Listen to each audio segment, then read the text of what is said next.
నమస్తే, నేను మీ సత్యాని. జర్నలిస్ట్ విఠల్, తెలంగాణ విఠల్. ఈయనను చూస్తే నాకు ఒక పద్యం గుర్తుకొస్తుంది. మేడి పండు చూడు మేలిమయుండు, పొట్ట విప్పి చూడు పురుగులుండు అని. ఈ పద్యం ఈయన కరెక్ట్గా సూట్ అవుతుంది. ఎందుకంటే అవసరం ఉన్నా అవసరం లేకపోయినా అసందర్భంగా అయినా సరే కేసీఆర్ గారిని తీసుకొచ్చి పదే పదే కేసీఆర్ గారి పరిపాలన తీరుతూ ఉంటాడు. అరే బై విఠల్, ఇవాళ తెలంగాణలో జరుగుతున్న చర్చ ఏంది? నువ్వు ఏబిఎన్ ఛానల్లో జీ న్యూస్లో పోయి మాట్లాడుతున్నది ఏంది? పవన్ కళ్యాణ్ తెలంగాణ వ్యతిరేకం అని చెప్పేసి ప్రూవ్ చేస్తే నేను దేనికైనా సిద్ధమా? అరే గుడ్డి మొహమా, ఇదే పవన్ కళ్యాణ్ కాదా తెలంగాణ ఏర్పాటును వ్యతిరేకించింది? తెలంగాణ ఏర్పడిన తర్వాత 11 రోజులు నేను అన్నం మానేసినని చెప్పేసి మాట్లాడింది పవన్ కళ్యాణ్ కాదా? నిన్నగాక మొన్న తెలంగాణ వల్ల దిష్టి తగిలి కోనసీమ కొబ్బరి చెట్లు మాడిపోయినాయని చెప్పేసి మాట్లాడింది పవన్ కళ్యాణ్ కాదా? మొన్న మహానాడు సభలో టీడీపీ నాయకుడు తెలంగాణ అనే పదం డిక్షనరీలో లేదు అని చెప్పేసి మాట్లాడింది నీకు వినిపించలేదా? ఈ కాంటెస్ట్లో జూన్ 2వ తారీఖు రోజు మనం తెలంగాణ ఆవిర్భావాన్ని జరుపుకొని సంబరాలలో ఉన్న సందర్భంలో దాన్ని రెచ్చగొట్టడానికి, చెడగొట్టడానికి తెలంగాణ నవనిర్మాణం పేరుతో పవన్ కళ్యాణ్ సభ పెడితే ఆబ్వియస్గా వ్యతిరేకిస్తాం. ప్రభుత్వం వ్యతిరేకించింది, వాళ్ళు కోర్టుకు వెళ్తే కోర్టు పర్మిషన్ ఇవ్వలేదు, తెలంగాణ వాదులు వ్యతిరేకించారు, బీఆర్ఎస్ వ్యతిరేకించింది. నువ్వు తెలంగాణోడు అయితే వ్యతిరేకించు, లేకపోతే నోరు మూసుకొని కూసో. అంతేగాని ద్వంద్వ వైఖరి ఎందుకు? ఏం మాట్లాడినావు? 10 ఏళ్లలో కాసు బ్రహ్మానంద రెడ్డి గారి విగ్రహం ఎందుకు గులగొట్టలేదు కేసీఆర్ గారు?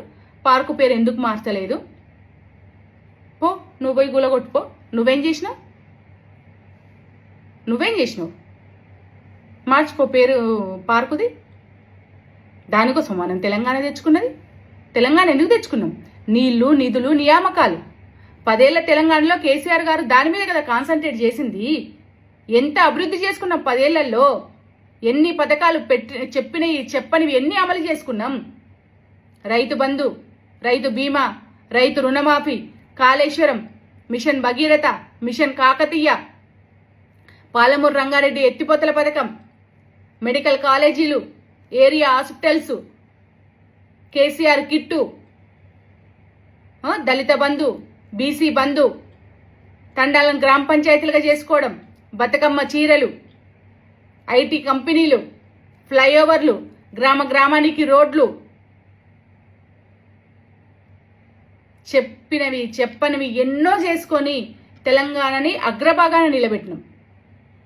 భారతదేశంలో ఇవాళ వరి ఉత్పత్తిలో మనం మొదటి రాష్ట్రం, జీడిపిలో మనం నెంబర్ 1.